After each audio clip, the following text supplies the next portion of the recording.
Hey guys, how have you been? It's been a while. I got shooting in English last time. I've been good, but the number of people infected with COVID-19 is still increasing in Japan. The first COVID-19 vaccines to health workers has just started in March this year, but I'm not sure when we, ordinary people, can get injection. Anyway, today I'm going to share with you guys about permanent residency in Japan, especially frequently asked 3 questions and answers. Question number 1, annual income. How much annual income do I have to earn? Question number 2, savings and real estate. How much savings do I have to have? And is having real estate advantageous to the examination? Question number 3, social insurance. Is it possible to apply for though my payments are overdue or haven't paid some of the amounts in the past 2 years? So let's get started.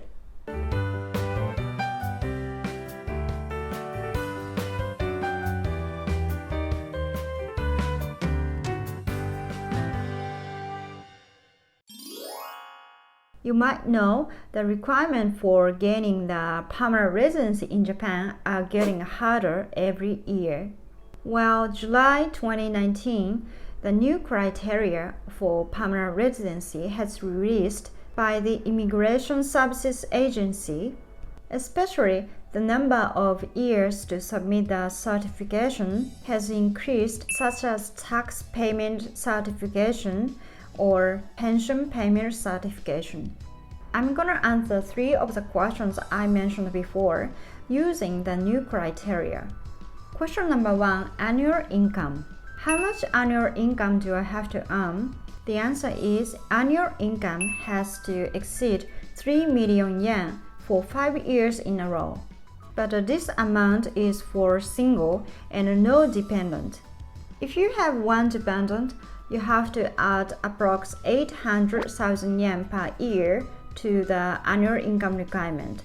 I mean, if you have a wife and you're supporting her as a dependent, your annual income requirement will be 3,800,000 yen per year. But actually, it is not stipulated in the law. So the criteria of Immigration Services Agency is not disclosed officially, but proceeded that way in practice. Question number 2, savings and real estate. How much savings do I have to have, and is having a real estate advantageous to the permanent residency? The answer is the amount of savings does not work advantageous to the examination. Annual income is more important than the savings. The examiner emphasis focus on how much you make ongoing income and whether you are paying tax continuously. You don't need to focus on the savings. If you get a large amount into your bank account compared to your salary, you will be suspected what kind of money it is, so please be careful not to do it. And I'm sometimes asked about real estate. If you are paying house loan, it means you have mortgage and it will be deemed as a debt. So in this case, it doesn't work advantageous. But if you have already paid all of the mortgage, the real estate will be asset, property. It will work advantageous. The last one, question number 3, social insurance. Is it possible to apply for though my payment is overdue or haven't paid some of the months in the past 2 years? When applying for permanent residency, the payment status of the national health insurance will be examined very strictly. I think there is no problem if you have social insurance at your company. But if you don't have social insurance at your company, you may take national health insurance at the municipal office.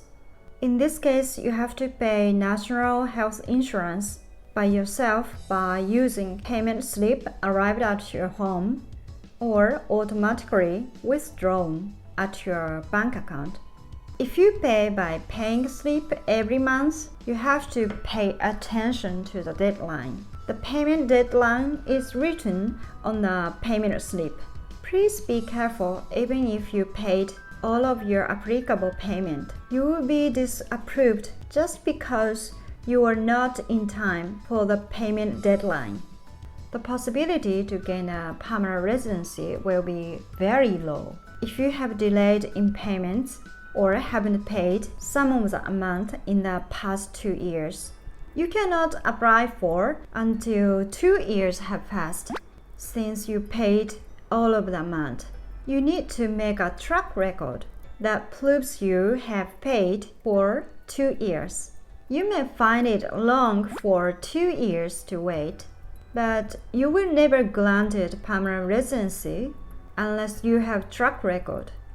Now, I have answered 3 of the most frequently asked questions. Did you get it? Here is a summary of today's questions. Question number 1, annual income. How much annual income do I have to earn? The answer is 3 million yen for 5 years in a row. Question number 2, savings and real estate. How much savings do I have to have? The answer is it doesn't matter. Is having the real estate advantageous to the examination? The answer is if you have no mortgage now, it will work advantageous. The last one, question number 3, social insurance. Is it possible to apply for though my payment is overdue or haven't paid some of the amounts in the past 2 years? The answer is no. After 2 years have passed since you paid the amount without any pause, then you can apply for. In this channel, I will share with you guys about permanent residency or naturalization in Japan. If you like it, subscribe to the channel and don't forget to like it. Thanks for watching and have a nice day.